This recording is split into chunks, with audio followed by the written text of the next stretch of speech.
All right, today we're diving into a classic novel to meet a character who, believe it or not, might just hold the secret to a very modern kind of success. I know, it sounds completely backwards, right? How could you achieve everything by not really trying?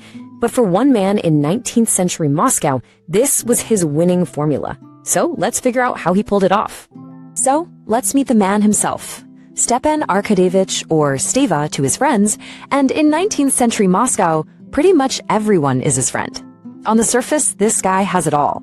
He's got a nice government job, his social calendar is always full, and he has this charm that just makes life look easy. And that is not an exaggeration. Steva isn't just, liked.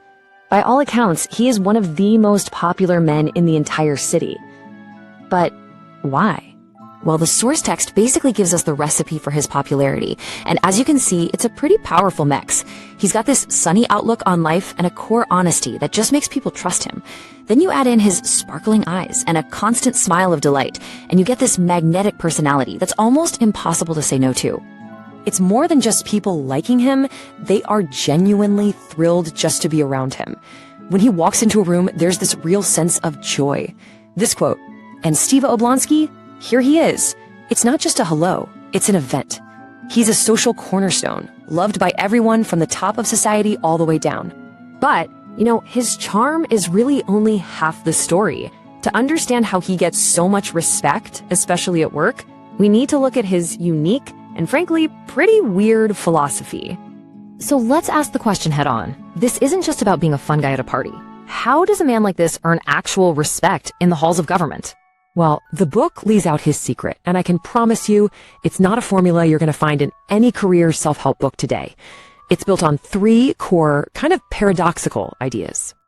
Okay, let's break this down, because this is a masterclass in how to succeed unconventionally.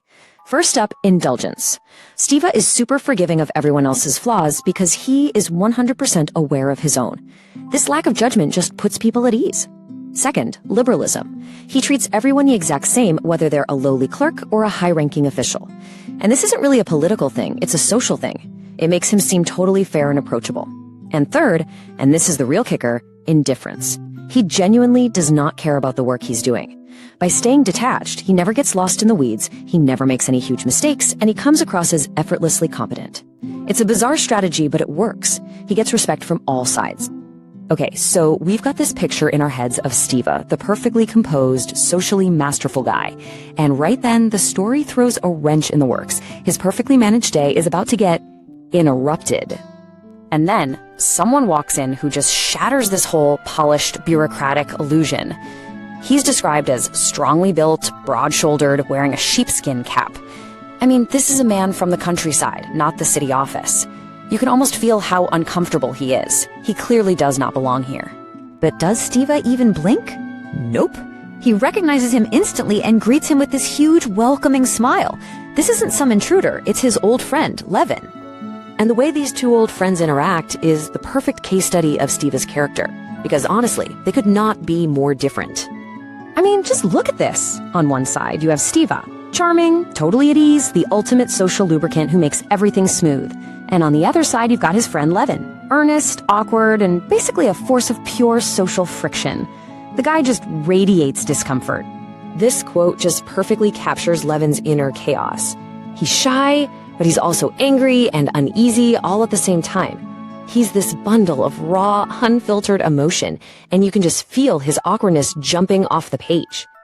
And this right here, this is Steva's genius in action. He immediately picks up on his friend's discomfort. He doesn't call him out or make it worse. He just physically takes his arm and guides him through what is clearly a social minefield for him. He smooths everything over without saying a single word about it. But this difference between them goes way deeper than just personality. Levin, the man of the country, looks at Steva's city life, all the parties and bureaucracy, and sees it as completely fake, a mere phantasm. And Steva? He thinks Levin's passionate, serious, often tortured way of life is hilarious. They fundamentally disagree on what it even means to live a real, meaningful life. But as they keep talking, you start to realize that Levin didn't come all this way just to debate philosophy. There is a hidden agenda here. So why would he put himself through this awkward reunion in a world he totally hates? What is the real reason for this visit? You can practically see Levin squirming as he's trying to make small talk. He's being evasive, uncomfortable. You can tell he's just trying to build up the nerve to get to his real point. And then, finally, he gets to it. With this kind of forced casualness, he asks about the Shcherbatsky family. And this isn't some random question. This is the entire reason he made the journey. And here it is, the big reveal. Steva knew. The whole time. Of course he knew. He's been watching his awkward, earnest friend this whole time, fully aware of his secret. That little smile and the sparkle in his eyes says it all. He sees right through Levin, but with amusement and affection, never judgment. And there you have it. The tension just breaks. The whole awkward visit, the clashing worlds, it all boils down to this one simple, powerful human thing. Levin is in love with Steva's sister-in-law, Kitty. And this really leaves us with the central question their friendship brings up. You have Steva's life of charming indifference on one hand, and Levin's life of passionate, earnest struggle on the other. One seems like a fantasy, the other feels painfully real.